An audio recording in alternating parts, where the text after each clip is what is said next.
Buenos días y sed bienvenidos a mundodesconocido.es. Hecatombe económica. Esa sería la forma de definirlo. Vamos a hablar de lo que puede ocurrir dentro de un tiempo no demasiado largo. Un auténtico apocalipsis económico. Es fácil escuchar a nuestros políticos cuando salen a la palestra últimamente decir que lo malo acaba de comenzar. Lo malo acaba de comenzar. O esto está empezando. ¿Por qué dicen eso? ¿Por qué utilizan ese lenguaje? Si ahora mismo estamos en una situación en la que nos encontramos, ¿cómo es posible que lo malo esté por venir? ¿A qué se refieren? Es extraño. Para hablar de eso malo que va a venir, que todos más o menos ya nos hacemos una idea por dónde van los tiros, tenemos a nuestro viejo amigo, el doctor Felipe Botalla. Doctor, buenas tardes, buenos días. ¿Qué tal Bueno, estás? ¿cómo estamos, JL? No, muy bien y encantado de estar en tu programa. Muchísimas gracias. Eh, Vamos a ver. Yo he oído a Angela Merkel decir estas palabras. Esto acaba de empezar. ¿Qué es lo que hay después de este problema en el que estamos inmersos ahora? ¿A qué se refiere esta mujer? Bueno, una mujer Concretamente. como Merkel, que es parte del sistema, creo que sabe lo que está hablando. Entonces son un tipo de mensajes crípticos que el que entienda, pues lo entiende, por supuesto, ¿no? Entonces, yo lo que va a venir a partir del final, vamos a decir así, ¿no? Del coronavirus, podemos ahora comentarlo. Y yo también, al igual que tú hiciste hace poco unas previsiones, ¿no? De lo que podría suceder. Yo también tengo las mías, que me gustaría pues encajar contigo, ¿no? En este caso. De todas formas, una de las cosas que a mí me sorprende, y sobre todo cuando hablo a una mujer como esta, es que uno de los aspectos más desafortunados de la experiencia humana es que es nuestra incapacidad ¿para qué? Para entender la importancia de los acontecimientos mientras los vivimos. Es decir, estamos viviendo un momento histórico. Yo lo comparo muchas veces con las Torres Gemelas, ¿no? Es como un pico en la historia que nos lleva a otro sitio, ¿no? A partir de las Torres Gemelas fuimos hacia un sitio, ahora vamos a ir a otro. Entonces Merkel sabe muy bien de lo que está hablando. Por supuesto que sí, claro que lo sabe. Entonces, no somos conscientes, la gran mayoría, de lo que está pasando y hacia dónde quizás podemos ir, ¿no? Nos limitamos a obedecer las consignas, estar en casa, estas historias, pero bueno, y parece que esto un día terminará, podremos regresar a nuestra vida normal, cosa que yo pongo en tela de juicio, ¿no? Sinceramente. Sinceramente. Yo sospecho que va a haber un antes y un después. Hay gente que se obstina en decir que el virus no existe. Yo pienso que sí que existe. El virus es real, tan real como el monitor que tiene usted delante. Y creo que Felipe es de mi opinión. El virus es real y hay que tener un cierto grado de cuidado. Pero hay cosas muy extrañas, virus.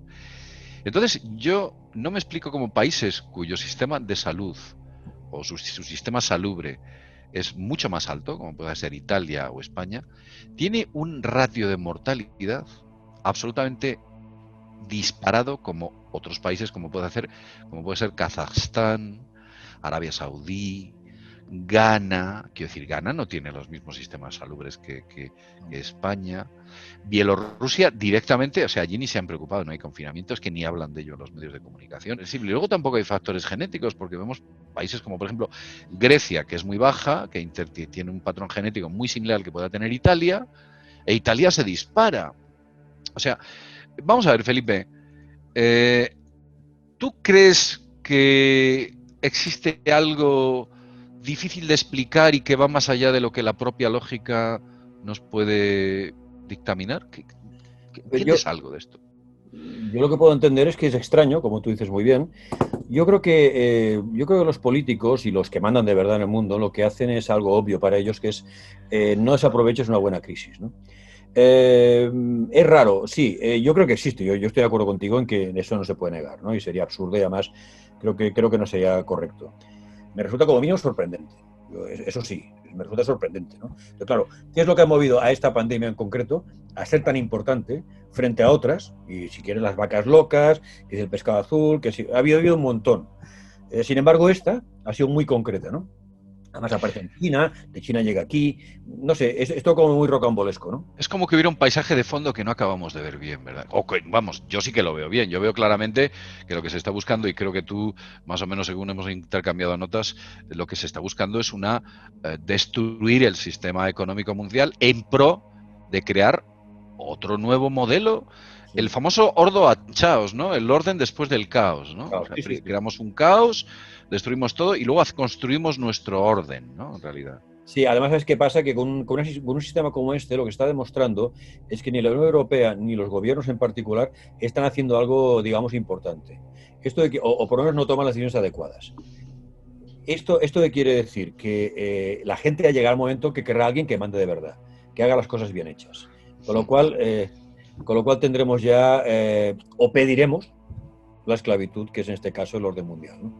O sea que es una cosa que está muy bien pensada, sinceramente. O sea, si yo ahora fuese un observador marciano y estuviese mirando esto, diría, oye, pues esto está muy bien pensado, está realmente muy bien porque desean la esclavitud de alguna forma, ¿no? Oye, déjame contarte una anécdota, verás. Dime, dime. Ya para finalizar con respecto al coronavirus. Mira, yo tengo un conocido, es una conocida en realidad, es una conocida que es como una especie de familiar, más que conocida, un familiar muy lejano.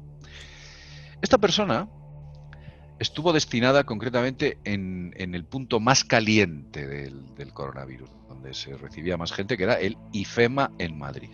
El IFEMA en Madrid. Bien. Allí las condiciones eran durísimas, la verdad es que era un sitio donde, bueno, pues aquellos que estuvieron destinados era absolutamente espantoso. Entraban como que fueran a la luna con un traje de una protección impresionante y por desgracia, para esta persona, después de llevar un tiempo allí, tuvo un pequeño accidente a la hora de cambiarse un traje y fue expuesta bastante tiempo o durante un tiempo a todas las personas que allí estaban, ¿no? Entonces ella se empezó a sentir mal al cabo de unos días, se empezó a poner bastante como con una gripe muy fuerte y claro, ella pues por supuesto se estaba preocupando, dice ya está, dice me ha entrado el coronavirus y decide hacerse la prueba y la dice que no da positivo, dice no tienes coronavirus, tienes una gripe normal. Pero ¿sabes lo curioso? Que la hija de esta mujer sí que contrajo el coronavirus, una niña que vivía con ella. O sea, quiero decir, ¿cómo te explicas todo esto? ¿Qué falla en esta ecuación? ¿Está en el aire? ¿Son los test? ¿Qué está sucediendo aquí? La niña no había salido de casa durante semanas. ¿Qué está ocurriendo aquí? Esto es inexplicable. Felipe, vamos a centrarnos en la gran crisis económica que se nos echa encima. Esto es algo mucho, mucho más serio. Quiero decir, cuando cayó la bomba en Hiroshima mató a mucha gente, pero la radiación, que fue a posteriori, mató a muchísima también. Todavía incluso dicen que hasta más gente que la propia explosión, que la propia deflagración. Pues esto es lo que puede ocurrir. Puede que nos encontremos en un escenario donde el problema que tenemos ahora, como bien decía Angela Merkel, sea única y exclusivamente el comienzo de una amarga aventura económica planetaria. Además, hay mucho silencio sobre ¿Tú le has escuchado en las muchas comparecencias que hacen, algún político hablar de la recesión o del problema económico al que nos vamos a tener que enfrentar o de las medidas que estén tomando, vamos, del horizonte que nos espera por delante? No, yo no he escuchado ninguna hablar de eso. Es un tema prohibido para ellos. No, o sea, no se habla de eso. No se habla. No se habla porque, aunque sepan hacia dónde vamos, pues no lo van a decir. Ellos lo van a disfrazar como disfrazan los datos, como disfrazan muchas cosas, ¿no? Ellos están pensando en el voto, en la imagen y un poco más. Yo creo que en el fondo no les preocupa demasiado a la población. No es un problema importante para ellos. La contabilidad con la que llevan los datos, ¿te has dado cuenta que cada día la cambian, el método contable, de una manera, de otra, unas comunidades de un tipo, otra? O sea, es un auténtico caos en el cual las cifras que salen están fuera de toda lógica. No, y además no son ciertas. Yo estoy seguro que es el doble de lo que ellos dicen.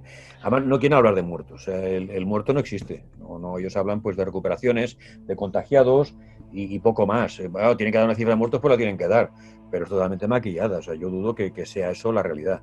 Yo puedo hablar casi el doble. Yo me atrevería a decir que es el doble. Conociendo cómo se las gastan, seguro que sí. seguro. Pero he leído datos económicos que dicen que el 80% de las empresas han reducido su actividad dramáticamente en España. En lo que va de fecha, el 8% de la fuerza empresarial de este país va a cerrar. Sí, claro. El 8% están hablando. Dicen que la recesión puede llevar a una pérdida de poder del PIB de 12 puntos y medio. 12 puntadas, más que puntos son puntadas, ¿no? Eso es un desastre sin paliativos. Piensa que el 84% de las empresas son pymes. O sea, el gran tejido, digamos, de sostenimiento de un país es la pyme, no son las grandes corporaciones, que representan poco porcentualmente o numéricamente, pero claro, representan mucho en cuanto a lo que es facturación. Pero el tejido realmente social que mantiene un país es la pyme y los autónomos. No son las grandes corporaciones. Estás al fondo, en el fondo, contratan gente, sí. Hace mucho trabajo, sí, es cierto. Pero buena parte de ese dinero no se queda en el país. Una buena parte no se queda en el país. Se va a sus centrales donde sea. Pero claro, el 84% que sean pymes, ya explicarás tú, la pyme y el autónomo es el que se ve realmente afectado en este momento. Y estos son los que lo van a pasar mal. Seguro, seguro. Con lo cual, muchas pymes que desaparecerán, el trabajo que hacen ellas, pues lo llevarán multinacionales. Con lo cual ya no se volverá otra vez a la pyme. O se irá bajando el ritmo de pymes. Exacto, aparte que habrá mucha pequeña empresa que no podrá asumir las medidas de seguridad, tendrán que cerrar directamente, eso lo puede asumir la gran empresa. Es decir, toda esa cuota de mercado que supone ese 80%, 60, 70, el que quede, será absorbido por la gran empresa. Luego todas esas ayudas que están dando, yo he oído gente que ha intentado acceder a, pues, Oscar, un amigo, ha intentado acceder a una pequeña empresa y dice, oye, pues ha intentado acceder a las ayudas y le han dicho, ya, es complejo. Necesitas unos documentos, tienes que ir aquí y allí. Luego, además, tu perfil no es del todo... O sea, no ha podido acceder a esas ayudas, que es una forma de desmotivarte para decir, mira, que no. O sea, quiero decir, esas ayudas solo las va a obtener la gran empresa. Luego España, y esto nadie se está dando cuenta, el 6% del PIB viene del turismo, de la gente que viene de fuera. ¿Dónde va a estar el turismo este año? Aquí no, seguro. Aquí no.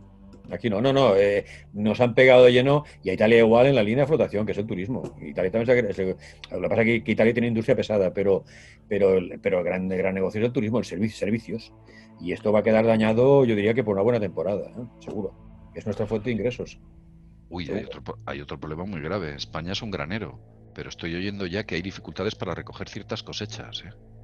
Si no se recogen cosechas, si no se consigue recoger ciertas cosechas en ciertos lugares de España, puede haber una carestía de alimentos absolutamente desmesurada, unido a la tasa de paro, al cierre empresarial, por supuesto, a la falta de ayudas, porque no va a tener el Estado suficiente dinero, que están hablando de la deuda infinita. Ya utilizan esta terminología. La deuda infinita, o sea, quiero decir que es una forma de decir esclavitud infinita. Es el negocio, ese es el negocio. Porque Hacienda sigue con sus calendarios, ¿eh? En España sigue con sus calendarios, ¿eh? Ha retrasado algún pago, pero demasiado tarde ya. No, nada, y hay que hacer la declaración en forma y fecha, hay que pagar el trimestral. No, que va. O sea, en vez de ayudar a la gente con algo que la gente no tiene ninguna culpa de lo que ha pasado, nos hacen pagar nosotros todo eso. ¿Entiendes?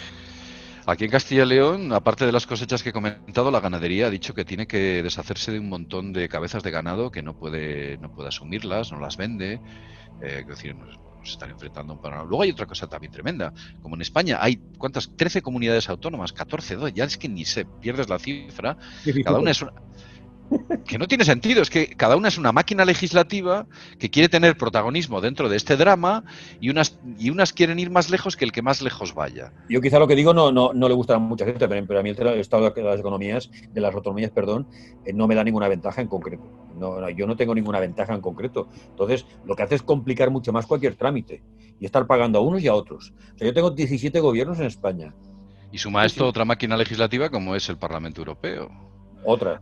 La Comisión Europea, el BCE, que el BCE encima no es un organismo democrático, a ese ni le votamos. No, es que no sé quiénes son. O sea, yo tengo que morir en su momento por Van Rompuy, que no sé quién diablos era. Yo me imagino en una batalla, en un frente de una batalla, decir, por Lagarde y todos a correr, ¿no? Pues no, aquí no tendría mucho sentido, ¿no? Todos saldrían para atrás. Vamos a ver, Felipe, tú eres un gran conocedor de la historia. y concretamente de la historia de Europa en el siglo XX. Digamos que en la primera mitad del siglo XX, en Europa hay una crisis poco conocida, de la que no se ha hablado mucho, y que fue devastadora para el país que la sufrió. Concretamente, fue en Alemania. ¿Qué ocurrió en Alemania en los años 20, Felipe? ¿Qué pasó allí que tuviera una crisis espantosa? Bueno, tú te refieres a la República de Weimar, que surgió después de la Primera Guerra Mundial. Estamos hablando de antes del año 21, del gran crack de Wall Street. Por lo tanto, hablamos de casi 10 años antes, porque al acabar la Primera Guerra Mundial, la gran guerra que decían que era la guerra que acabaría con todas, Alemania pues entró en un dinamismo tremendo.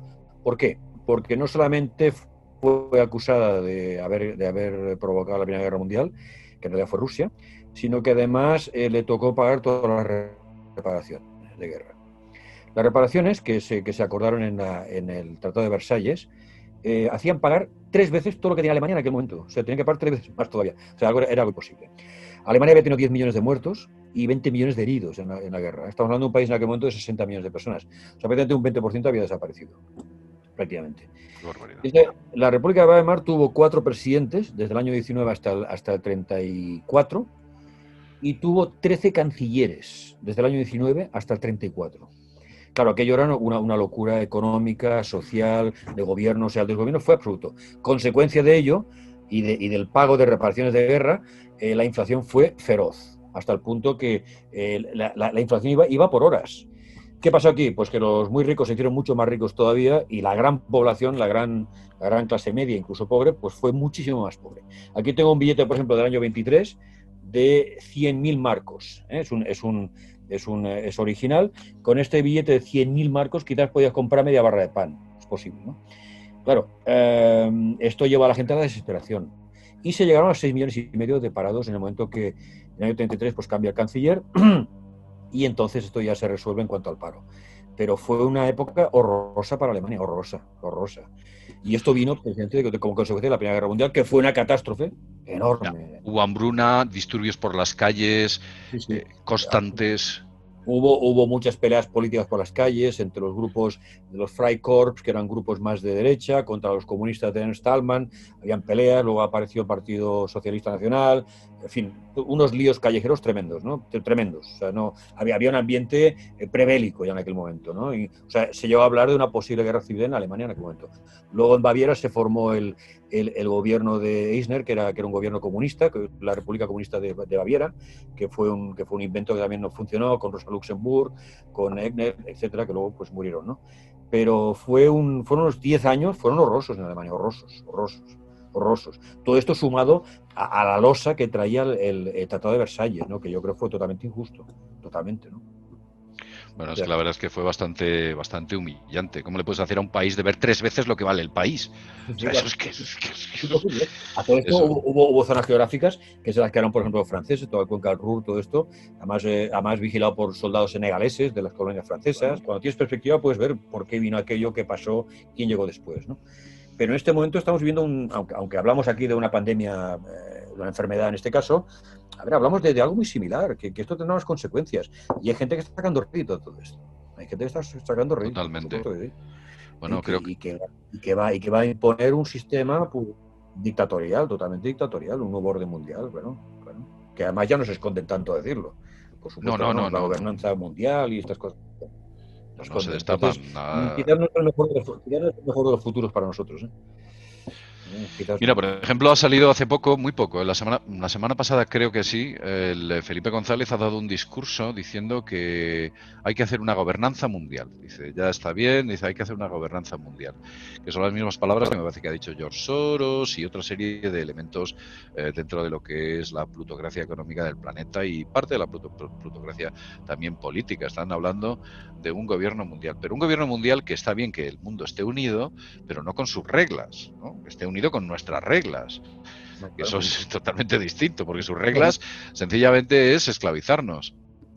Vamos a ver, parece que la ONU ha dicho que lo que va a ocurrir después va a ser un problema muy grave, ¿no? Hambrunas, incluso. Bueno, claro, si llevamos todo esto al terreno que tú comentabas antes de la agricultura y de la pesca y de muchas cosas, vamos a tener, yo diría, carencias importantes en algunos alimentos. El hecho que el campo pues, no se ha trabajado de la forma correcta y se deje abandonado buena parte del ganado, porque estoy convencido que morirán muchas reses y morirán muchos animales de granja que no podrán ser atendidos. Bueno, se hablaba de 300.000 muertos diarios, decían, que podía llegar esto a nivel mundial, cuidado. La ONU, sí, sí, sí, sí. Pero bueno, claro, es que es una locura cuando tenemos más producción que nunca, cuando tenemos productos de una calidad, vamos a llamarla aceptable, que pueda haber esto. O sea, que me resulta totalmente increíble, ¿no? Que saben que además va a pasar y no están haciendo absolutamente nada, pues están ayudando al campo. Tratan de una política agraria realmente importante que cambie las cosas. Yo no digo nada de todo esto, ¿no? O sea, de momento estamos en manos de las multinacionales, que son las que nos proveen de comida en los supermercados, pero claro, esa comida tiene que salir de algún sitio. Entonces, ese sitio se está cuidando. Puede ser un caos buscado. O sea, todos estos fracasos, estos fallos, estas cosas totalmente fuera de órbita, no son totalmente inocentes. O sea, pueden responder a algo, ¿entiendes? Y que esto un día, pues efectivamente nos haga decir, oiga, que alguien venga aquí, pues esto no puede ser. Esto es un cachondeo. No saben lo que están haciendo estos tíos.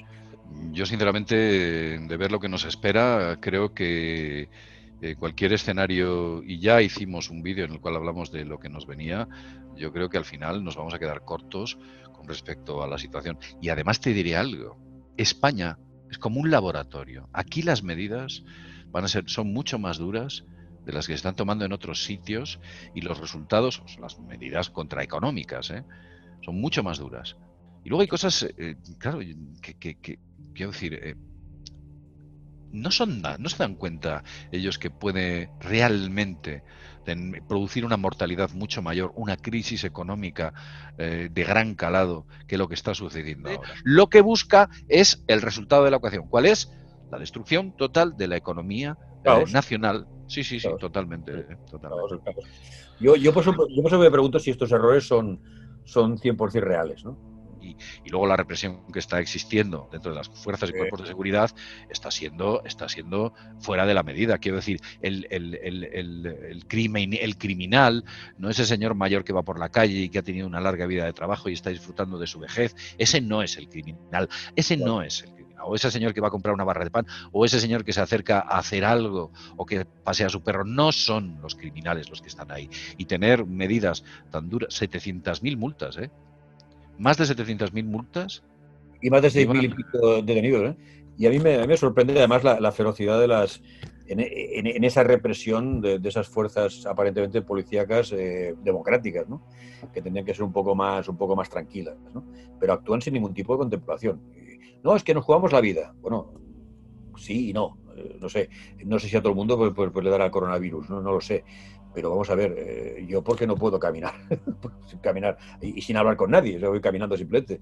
Entonces yo no sé qué estamos haciendo aquí mal, pero esto nos conducirá a un escenario muy diferente, ¿no? Donde esto justificará mucho más control sobre la gente, justificará chips, justificará no habrá dinero efectivo, habrá muchas cosas, habrán puestos de control, drones que medirán temperaturas. Vamos a entrar en un escenario que ríete tú pues, de muchas novelas distópicas y de muchos futuros así que parecían increíbles y sin embargo ya están aquí, ¿no? De alguna manera. Claro, ya no existe la conspiración. En No, no, realidad se ha vuelto una realidad.